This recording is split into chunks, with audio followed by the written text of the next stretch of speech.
Je vous propose aujourd'hui de découvrir ensemble comment créer des vidéos immersives à partir de photos. D'abord, il faut aller sur iacrea.com, puis aller dans les projets vidéo et faire un nouveau projet. Là, je vais l'appeler démonstration. Ensuite, je suis ici sur mon éditeur vidéo et je vais cliquer sur ajouter une séquence.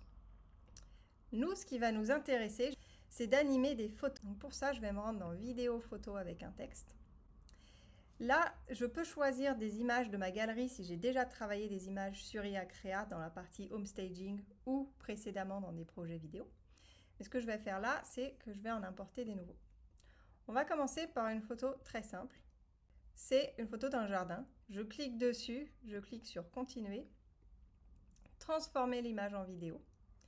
Et ici, je peux choisir un effet. Donc par exemple, un effet avant qui est assez approprié. Pour les extérieurs, ce qu'on va recommander, c'est plutôt avant, arrière ou vers le haut. Et je clique sur transformer l'image en vidéo. Une fois que le chargement est fait, je peux cliquer sur ajouter. Et j'ai là ma photo qui s'est animée. Je peux cliquer sur play et puis je vais voir l'effet d'un zoom avant. C'est bien, on peut maintenant aller un petit peu plus loin pour avoir encore plus de précision et des effets très sympas. Donc je vais aller ici sur ajouter une séquence aussi, cliquer vidéo photo avec un texte. Et ce que je vais faire, c'est que je vais télécharger les photos avec différents angles. Voilà. Là, je vais cliquer sur une première photo. Je vais cliquer sur continuer. Animer une photo, mais cette fois-ci, je vais aller dans effets personnalisés et cliquer sur ajouter une deuxième image. De cette façon, je vais pouvoir sélectionner la deuxième image avec un angle un petit peu différent pour pouvoir guider la caméra d'aller d'un point de vue à un autre. Ça va donner un effet super naturel, comme si le caméraman était venu filmer. Et je peux cliquer sur ajouter un prompt personnalisé, sur recommander. On va dire là par exemple, la caméra se déplace pour filmer la cuisine. Et je vais cliquer donc sur transformer l'image en vidéo encore une fois et j'attends la fin du chargement. Ça y est, ma vidéo est prête, je vais cliquer sur ajouter. Et là maintenant, je vais cliquer sur play et on va voir, ça va me faire un effet immersif de se déplacer d'un endroit à l'autre, comme si un caméraman était venu. Ces effets-là, on ne peut pas les obtenir avec une seule image, puisque avec une seule image, on ne peut pas deviner ce qu'il va y avoir sur la gauche ou sur la droite. Là où il va falloir faire attention, et je vais vous montrer un exemple, je vais ajouter, mais avec des angles très éloignés. Par exemple, si je charge ces deux photos. Les angles de vue sont assez éloignés et il est possible que l'intelligence artificielle ne reconnaisse pas comment aller de la photo 1 à la photo 2. Donc dans ces cas-là, qu'est-ce qui va se passer si je sélectionne cette photo, que je clique continuer et que je fais la même chose? Donc effet personnalisé, ajouter une deuxième image, utiliser un prompt personnalisé, la caméra se déplace autour de la piscine, l'eau bouge.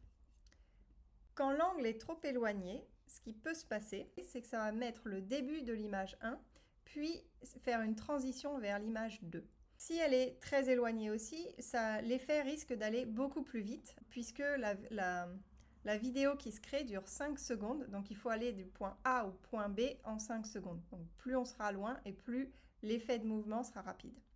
Ça peut aussi très bien se passer. Je clique sur ajouter, et là je fais play.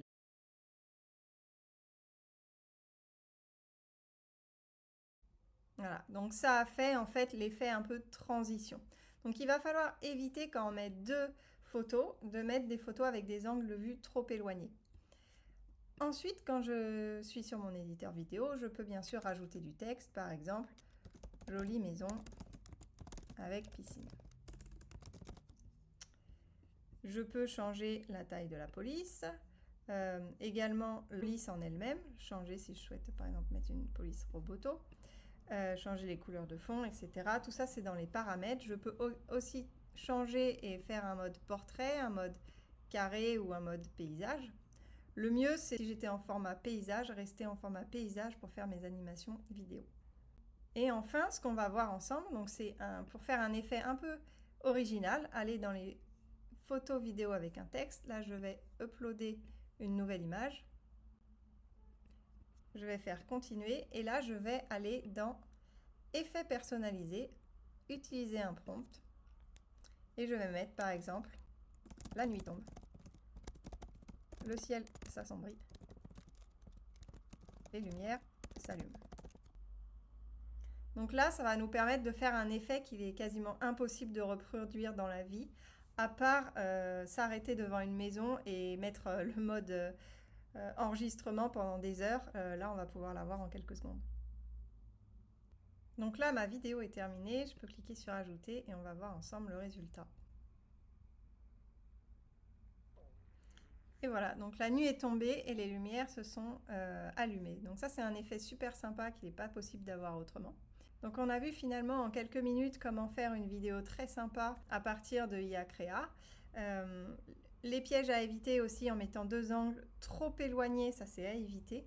Mais sinon, ça va faire des effets super sympas. N'hésitez pas à faire des prompts, il faut qu'ils soient clairs, donc d'expliciter ce que vous voulez. On peut aussi, bien sûr, sur toutes les séquences, ajouter du texte. Et on peut, je ne l'ai pas montré, mais mettre une introduction. Donc ça va être, par exemple, ça va récupérer votre logo. Je peux réordonner en fait l'agencement. Ça va automatiquement mettre votre logo si vous l'avez mis dans les paramètres. Et puis vos coordonnées de contact à la fin. Donc là, j'ai mon introduction et j'ai mon outro qui s'est mis avec mes contacts. Je peux aussi ajouter ou supprimer le logo ou mettre que le logo plutôt que mon visage. On a des personnalisations comme ça qui sont possibles. Je peux régler la durée de la séquence. Et puis ensuite, je peux télécharger donc ma vidéo. Mais bien entendu, je peux changer avec ma propre musique, la musique de la vidéo. Et je peux aussi choisir parmi une librairie de musique qu'on a mis ou ne pas en mettre du tout. Enfin, je peux aussi afficher mon logo sur toutes les séquences, de telle manière à être reconnu assez facilement sur les réseaux sociaux.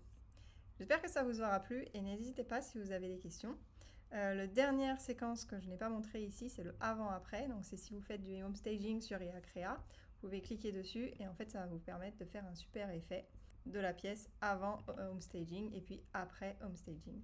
N'hésitez pas si vous avez d'autres questions.